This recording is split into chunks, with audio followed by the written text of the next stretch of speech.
Tanya, would you like to begin? Yes, Mataji, I can start. Thank you so One much. night in, the Swami offered Gary a straw mat on the floor to sleep and invited me to his wooden bed. To sleep on the same level as this revered guru was an honor I did not deserve. Amused in how many disciples would have given anything to be in my position that night, the Swami lay down beside me. Then, in the quiet of the night, I felt his hands massaging my body. Why are you doing this? I asked. This is our custom to show hospitality for guests. Not wanting to be ungrateful, I said. Slowly his hands crept towards the private parts of my body.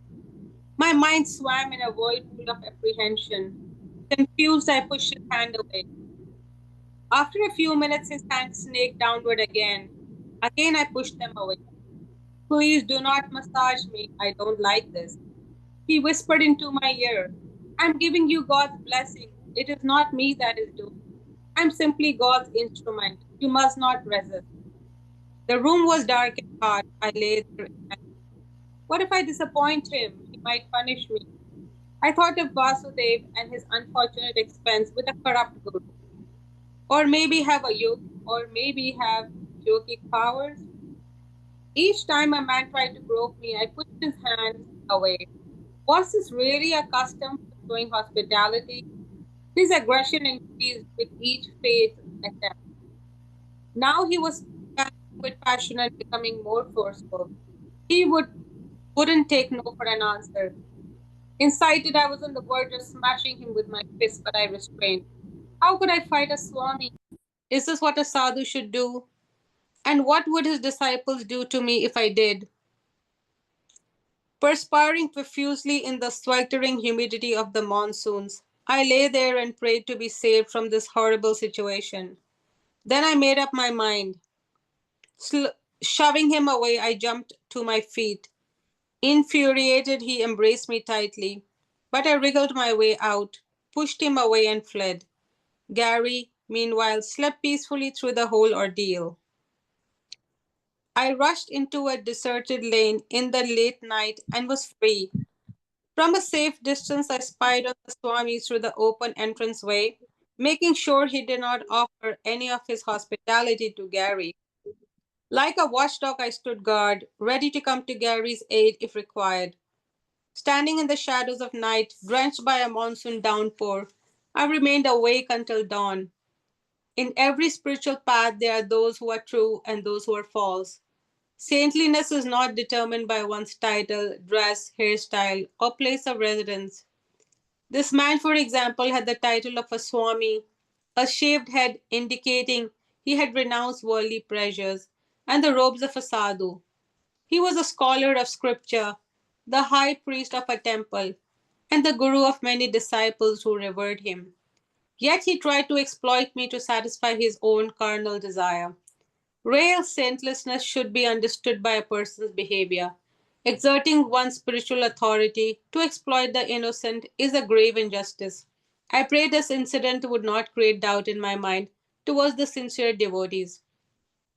Gary continued to sleep peacefully through the night without incident, oblivious to the storm that raged both inside and outside the temple of Shiva. In the morning, Gary was shocked to hear my description of what had happened. A guru ravaged by lust, our idealistic innocence was once again challenged by the real world. Despite having been stranded in Mathura, we were still determined to make our pilgrimage to Amarnath in the Himalayas. But that day, while taking my morning bath in the Yamuna River, I felt an intense pulling to visit the nearby village of Vrindavan. Everyone had been talking about. For reasons I could not explain, I longed to go to Vrindavan alone, as a solitary pilgrim. Gary agreed to meet me there the next day, at which time we planned to resume our journey to Amarnath. Mati, do you want me to continue? You Vrindavan, can, I guess. Chapter 1, Vrindavan. Anticipation filled my heart.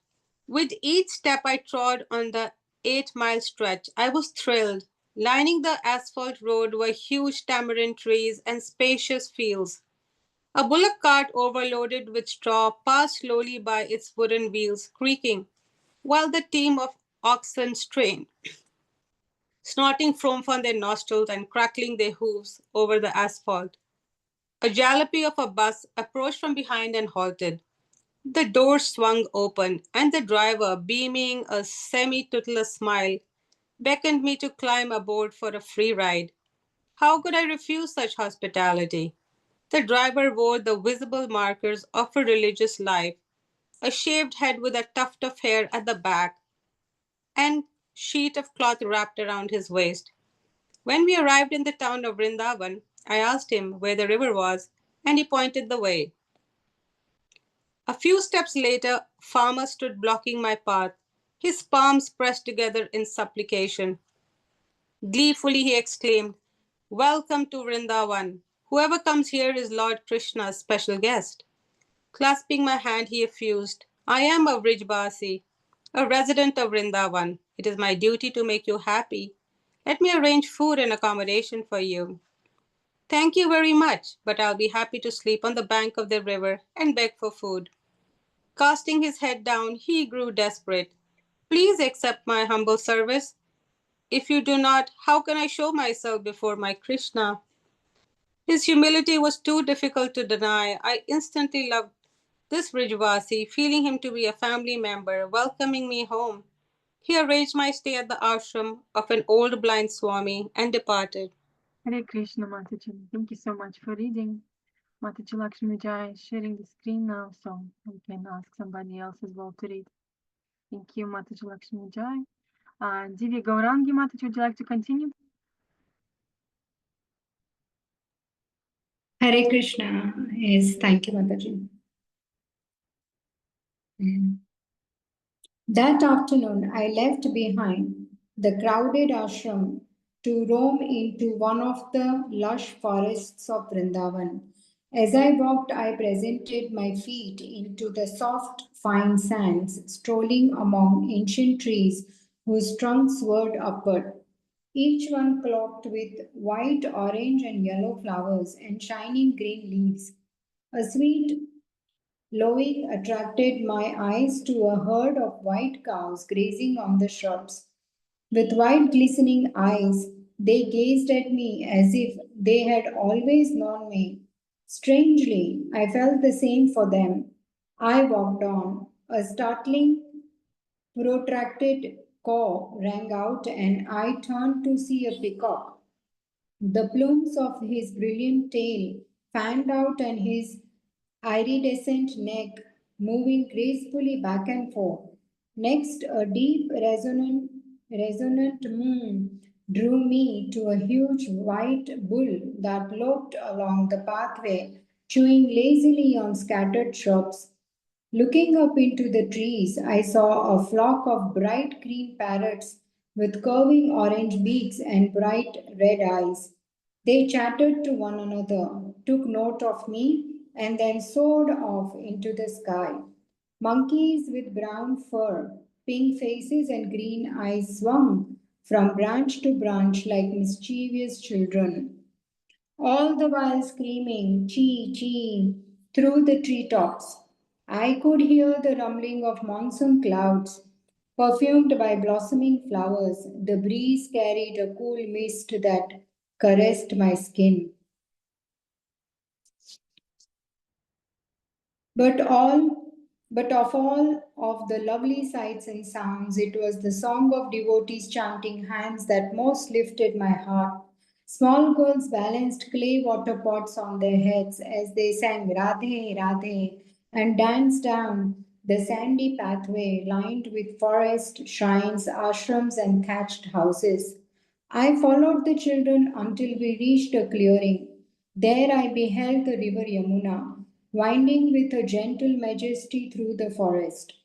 Wooden rowboats piled along, transporting ladies dressed in colorful saris, men with white turbans casually wrapped around their heads, and talkative children whose skinny, restless legs splashed in the water. Lining the river bank were medieval domes of intricately carved red stone, under which Brajvasis gathered for shelter from the sun and rain, all the while chanting Krishna's names. As temple bells resounded in the distance, my heart swelled with surprise and gratitude. After more than a year of wandering, I felt that I had finally found home again. I saw a sadhu sitting in the hollow of a tree near the river bank, whom I was told was 110 years old. He wore only a burlap loincloth, and his matted hair wrapped his head like a crown. His aged face drooped with folds of skin, and he had to lift his heavy eyelids with his fingers in order to see. With the stroke of the hand, he beckoned me. I soon discovered that he was a Mauni Baba, one who has taken a vow never to speak, and his only means of communication was a piece of broken slate and a clump of chalk. As I squatted down beside him, he scratched two large words on the 10-inch slate. People think. Then he erased the words with his bare fingers and continued writing that the people, he erased again and wrote, of Vrindavan, erase, are crazy, erase. It is true, erase. We are crazy, erase. Then he wrote in big letters for Krishna.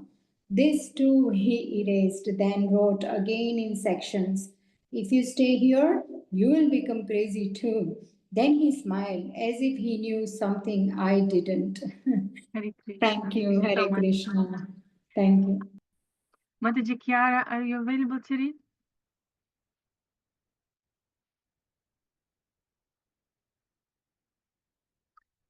Mataji Navanita, are you available to read?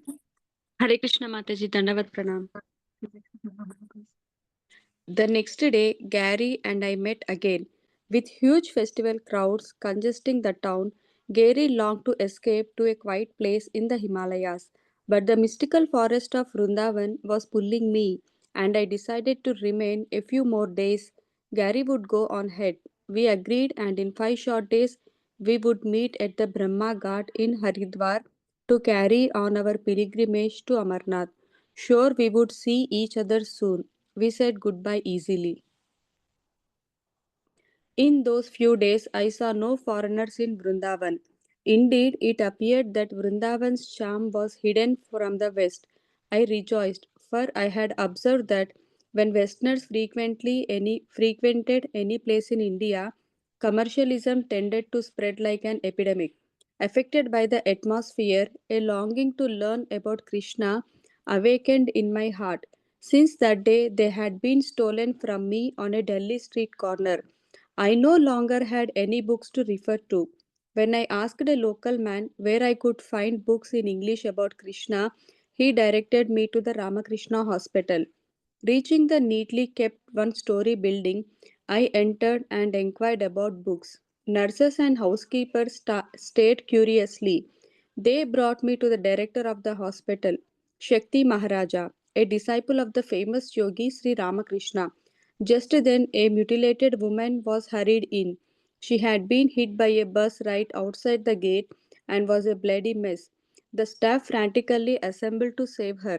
Preoccupied by the crisis, still Shakti Maharaja turned to me and asked, how may I help you? I knew it was not good timing and was myself stricken by the crisis, but asked anyway, Maharaja, do you have any books about Krishna in English? He stared at me in disbelief. This is a hospital, not a library. Come back if you are sick.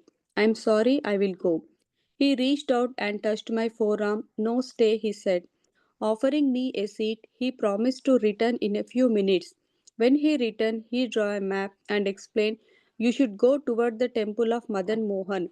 Everyone knows where it is. Close by is the ashram of Swami Bon Maharaja.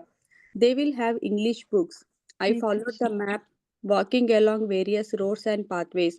On top of a grassy hill overlooking the Yamuna River was one of the most beautiful sights my eyes had ever beheld. An intricately carved temple of red sandstone It was an octagonal spire that rose about 60 feet into the sky, then tapered and again, widening at the top to form a huge flower like this. This was the 450-year-old temple of Madan Mohan. It evoked more than just the power and reverence of a grand religious monument, but a feeling of intimacy that touched my soul. Hare Climbing down the Krishna Mataji. Thank you so much, Mataji. Thank Hare you. Krishna. Hare Krishna. Mataji Akshita, would you like to continue? Hare Krishna, yes, Mataji. Hare Krishna. Climbing down, climbing down the hill and through a narrow lane, I approached the ashram and, unlatching the gate, entered a quaint courtyard. To my right was a temple of Krishna, to my left a small temple of Lord Shiva, and a flourishing garden of tulsi bushes. Tulsi, in the botanical name of basil, is widely considered sacred to Hindus. A young Bengali sadhu appeared from the kitchen, dusting from his apron. I welcome you, he said, introducing himself as Bhupesh Krishna. Little did I know then that in years to come this simple cook would become the guru of that mission. He led me into a small office where he offered me some water and an English book about Krishna before returning to the kitchen. I read for several hours. Then, returning the book to the bookcase, I set out for the Yamuna. But at the main gate, I encountered a man in his mid-twenties with sparkling blue eyes and white skin. He had a shaven head and clad in saffron robes. My name is Asim Krishnadas. He smiled. Welcome to Vrindavan. Offering me a seat, he excused himself for a moment and returned with a plate of fluffy rice and spiced vegetables. Eating eagerly, I asked him how he came to live in India. He told me that his given name was Alan Shapiro and was from New York. He had traveled through Europe and Israel, and ultimately his search for spirituality brought him to India. In the Punjab state, he said, he met a saint named Mukund Hari who advised him to go to Vrindavan. There you will find everything. Asim smiled. His words were prophetic. As I was leaving, he offered, if there is anything I can do to serve you, that will be my greatest joy. The following day, I roamed alone in the forest and eventually returned to the river bank just beneath the hill of Madan Mohan temple. I was to leave early the next morning for Haridwar, where Gary was waiting for me. When night fell, I offered my farewell to the land of Vrindavan, but my mind was divided. Lying down to sleep on the earthen river bank, I thought, Vrindavan is attracting my heart like no other place. What is happening to me? Please reveal your divine. Will this prayer, with this prayer, I drifted off to sleep. Before dawn, I awoke to the ringing of temple bells, signaling that it was time to begin my journey to Haridwar. But my body lay there like a corpse. Gasping in pain, I couldn't move. A blazing fever consumed me from within, and under the spell of unbearable nausea, my stomach churned. Like a hostage, I lay on that river bank. As the sun rose, celebrating a new day, I felt my life force sinking. Death that morning would have been a welcome relief. Hours passed. At noon, I still lay there. This fever will surely kill me, I thought. Hare Krishna. Thank you, Mataji. Aman, Swaraj Prabhu, would you like to read? Yeah, sure. Hare Krishna. So it's from Before Dawn. Just when I felt the last paragraph at the bottom. Yeah. Just when I felt it couldn't get any worse, I saw it in the overcast sky, something that chilled my heart. Vultures circled above, their keen sights focused on me. It seemed the fever was cooking me for their lunch. and they were just waiting until I was well done. They hovered lower and lower, one swooped to the ground, a huge black and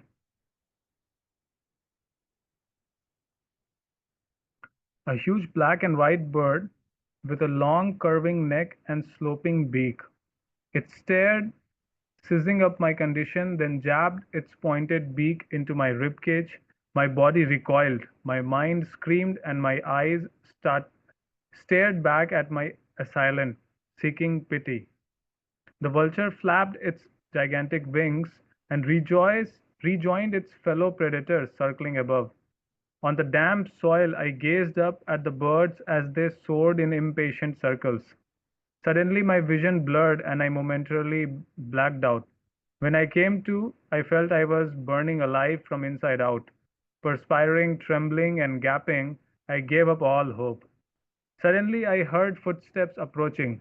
A local farming a local farmer herding his cows noticed me and took pity. Pressing the back of his hand to my forehead, he looked skyward towards the vultures and understanding my predicament, lifted me onto a bullock cart. As we jostled around the muddy paths, the vultures followed overhead. The farmer entrusted me to a charitable hospital where the attendants placed me in the free ward. 8 beds lined each side of the room. The impoverished and sadhu patients alike occupied all 16 beds. For hours I lay unattended in a bed near the entrance. Finally, that evening, the doctor came and after performing a series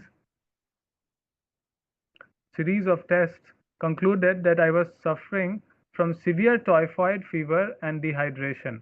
In a matter of fact tone, he said, "You will likely die, but will try to save your life." Taking the thermometer out of my mouth, he read it and pronounced, "No solid food for the next week. Your diet will be glucose water only." With those words, he departed. Overcome by fever and nausea, with no strength in my body and teetering between life and death, I lay there. There was little money to treat the patients in this charitable ward, so we received only the crude basics. Once a day, the doctor made the rounds, giving a few minutes to each patient. Nurses appeared from time to time, but not a single one spoke English. Other patients wailed in agony all night long. The first night I was there, one man died, and death would have been a blessing to an emaciated old man in the bed next to mine. Silently bearing his miseries, he would lean over to pass red urine in a small pot kept on his bed. He coughed blood constantly, often spraying my face. One sweltering night, as I lay immobilized in anguish, patients throughout the room howled, moaned, and screamed in agony amid a stench of sweat, mold, and excrement. Why am I here? Why did I leave my home and family and friends in Highland Park? And what about and what about poor Gary? He'll never know why I didn't meet him. Placing my life in hands of God, I prayed, "I am yours. Please do with me what you will." All night long, I softly chanted the words that had begun to bring me solace in the most troubled moments. Hare Krishna, Krishna Krishna, Hare Hare, Hare Rama, Rama Rama, Hare Hare. Hare The next Krishna. Thank you morning, so much, Prabhu. okay. Thank you for reading. Mataji Shraddha, could you continue, please? Sure, Madhavi. Hare Krishna. Now, the next morning, having somehow heard news that I was ill, Asim came to visit me. Accompanying him was a beautiful old man whose eyes glistened with spiritual love. "This is one of the greatest saints in all of the Vrindavan," Asim said. "His name is Krishnadas Babaji." Babaji only wore a simple white cloth around his waist. It extended just above his knees. Another piece of cloth draped around the back of his neck hung over his chest. His eyes and face sprouted bright white hairs. With indescribable compassion, the elderly Babaji gazed upon me. Then, reaching out, he patted my head and burst out, "Hare Krishna." Every day they both came to bless me. Then every day Babaji filled my heart with a healing joy and his laughter sprang from the bliss of his soul. One day, two young daughters two young doctors in training came to my bed and took turns firing off a litany of questions. But but I had but I had one question for them. What disease does that man in the next bed have? One of them stared and blankly replied, contagious tuberculosis. He added, please be careful, sir. If you inhale his cup, if one drop of his blood falls in your mouth, you will catch it too. What then? Why is he kept in a crowded room? It is our policy. No one is quarantined unless a laboratory test returned positive. Unfortunately, our laboratory is closed because the technician is sick with tuberculosis. Therefore, no quarantines are permitted. Lifting his umbrella, he strutted towards the door and turned to me. It is certain that the man beside you has a contagious germ, so please be careful. It was pleasant to meet you. Good day, sir. A few days later, the poor soul died before my eyes. One day, sitting on the hospital bed, I wrote these words to my family. Where there is faith, fear cannot exist. May you all be blessed with good health, happy lives, peace of mind, and love for God. Richard, Vrindavan, September 1971. After about 10 days, the doctor reviewed the instruction. You must not travel for 1 month. Pointing his finger into my face, he warned, the way you sadhus travel, you will not survive. Stay in one place and eat simple rice. The news I was not to leave troubled me. My first thoughts were of poor Gary. What had he thought when I did not meet him in Haridwar? After tearing him away from all his friends, now I had abandoned him alone in India. Would we ever meet again? But part of me was happy to stay and discover what more Vrindavan held for me. Hare Krishna. Thank you so much. Mataji Lakshmi. Anandalila, Yes, would you like to start the pastimes? I have it ready. Or wonderful. shall Thank you we so do? much for finding them. You can read the first story. Sure, Mataji. Thank you.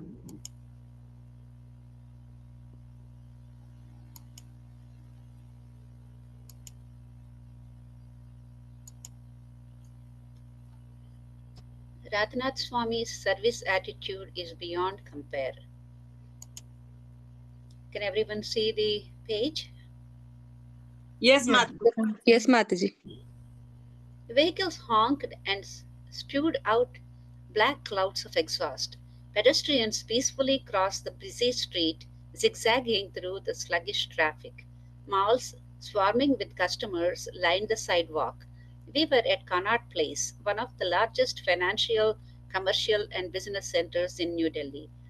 As our car headed towards Hotel Lalit, Radhanath Swami from the rear seat reminisced. During my spiritual quest, whenever I passed through New Delhi, I stayed at the Hanuman temple here at Connaught Place. I stayed in the company of sadhus. I was all ears. It was one of those special moments when the Swami candidly shared from his travels through India.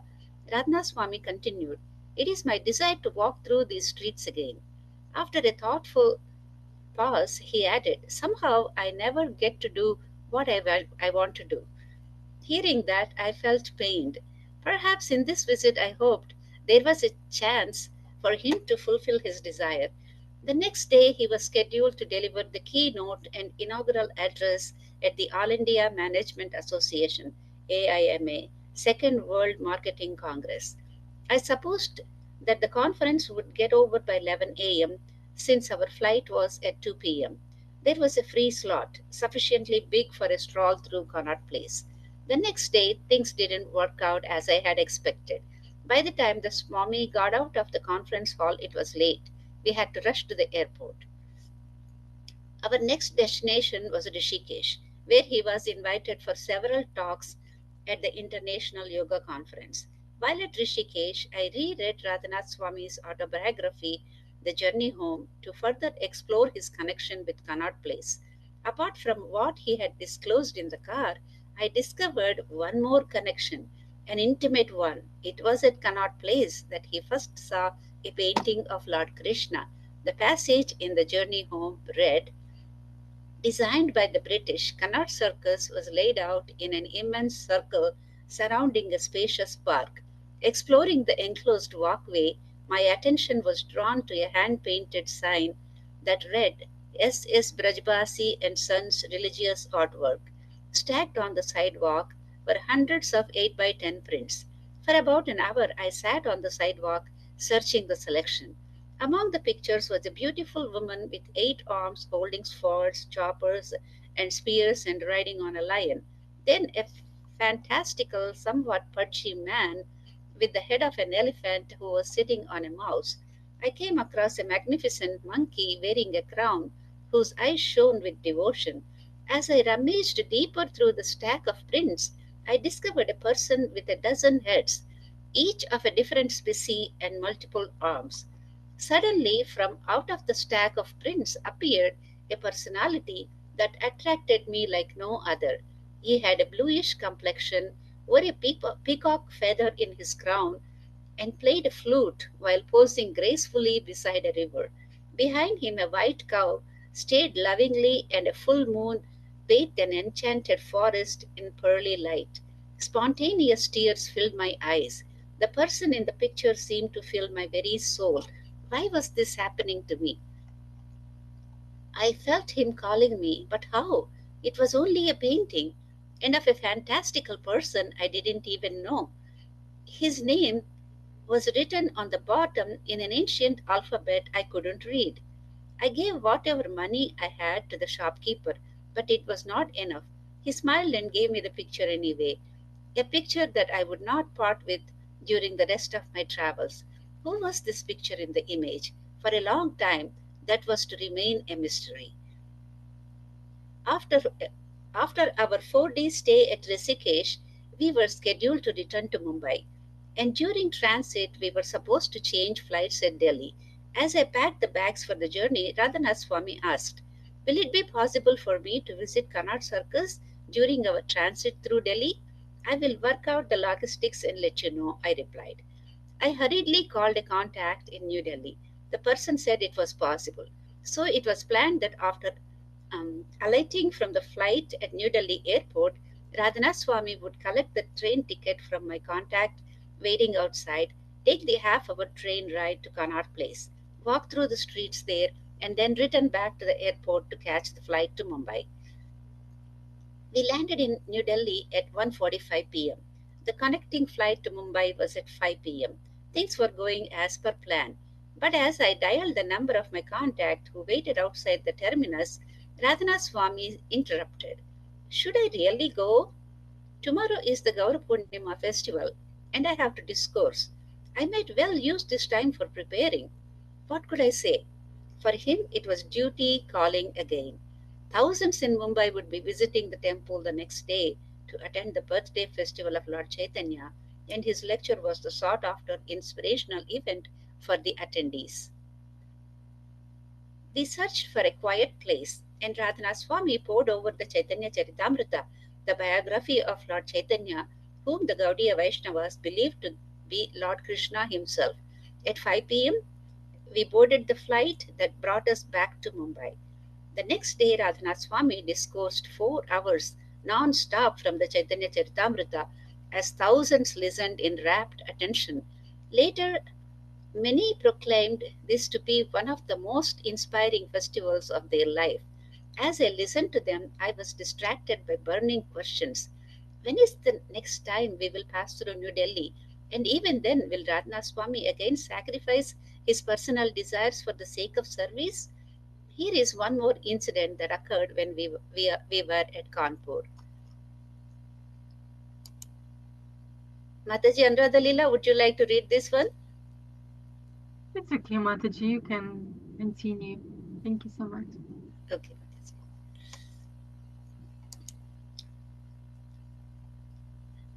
Reality billeted wildest imaginations on this impromptu Grand Prix from the North Indian city of Kanpur to the Lucknow airport. Our car raced at 130 kilometers per hour. Still Radhanath Swami yelled from the rear seat, "Faster, faster!" Radheshyam Prabhu, an illiterate in traffic rules, appointed himself the traffic navigator and shouted directions from the rear. while I, like a coach impatient for victory, sat next to our race driver Vikas and kept nagging him. How much longer will it take to reach? And like a gramophone record stuck in its track, the jittery Vikas kept repeating a mantra hour after hour. We will be at the airport in 10 minutes only. 8 January 2011, 5:30 p.m. Kanpur. As the car keys turned on the ignition, Vikas turned to Radhanath Swami. My family has been decorating our home since last night, all night long, expecting your visit at our humble residence. My home is only a 5-minute drive off the highway. Please, if you could place your holy feet there even for a moment, we will be blessed. How could Radhanath Swami deny? I will come, provided you promise that you will help me reach the airport on time. To catch the flight was critical, for that was the last flight to Mumbai, and flying the next day meant cancelling pressing engagements lined up for the next day at Mumbai. Vikas nodded innocently, knowing not what awaited him.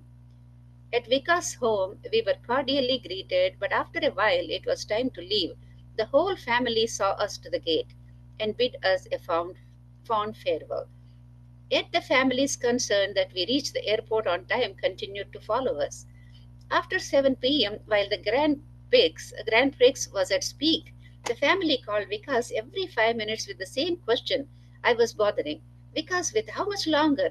And Vikas repeated the same irritating mantra. We will be 10 minutes. High strung. I finally switched off Vikas's mobile. The car landed at the airport terminus at 7:45 p.m. We rushed into the check-in. Radhanath Swami had once joked that India is the only place where sadhus can bribe with blessings, but here we didn't even have to do that. Our sadhu attire was sufficient to get us through in seconds. Once aboard the plane, while I adjusted to the miracle that we had finally made it, Radhanath Swami asked me to dial Vikas' number. As I dialed, I screamed in my mind, oh no, I myself have switched off his mobile. Fortunately, Vikas had turned on the mobile by then, and it rang. When he answered the call, Radhanath Swami gasped, I am grateful and happy for your service of driving us here, but I would have been grateful even if we hadn't caught the flight. Sorry for the anxiety we caused you, but the anxiety you had to undergo and we had to undergo was a small price that all of us has to pay for the happiness of your family.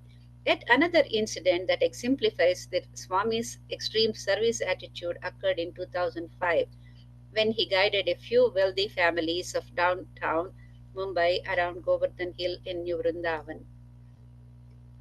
Mataji, would you like me to continue this one or shall we keep it for next class? It's a big one too. Yeah, it's really long. Didn't expect that. Maybe we can pause here as long as we remember where we stopped. And maybe we can discuss a little bit now. Mataji Kiara, we haven't heard you today yet. Do you have any thoughts? Happy to see you. Hare Krishna, I'm happy to see you. Sorry for not answering before your question, please. That's okay. Dandava pranam to everybody.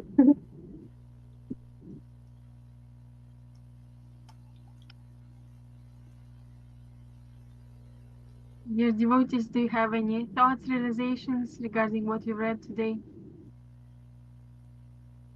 Mataji, about the stories that I just read, it shows Maharaja's priorities of pleasing the devotees takes first than what he wanted to do.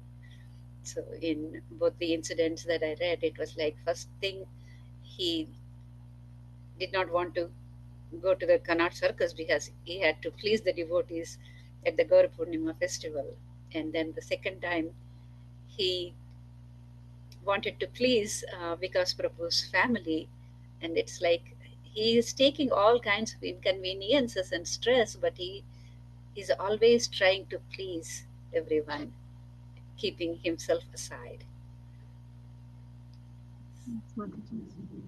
Like relationships are the most important, right?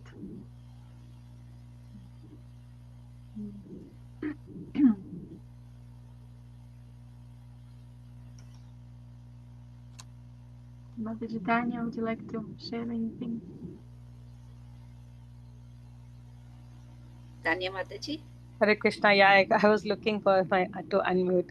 So in that story where Radhanath Swami, when you're reading in the journey home, he becomes very sick with typhoid and he's on the ground and thinking that with high fever and he's about to die. And then with Krishna's mercy, he gets saved and taken to the hospital.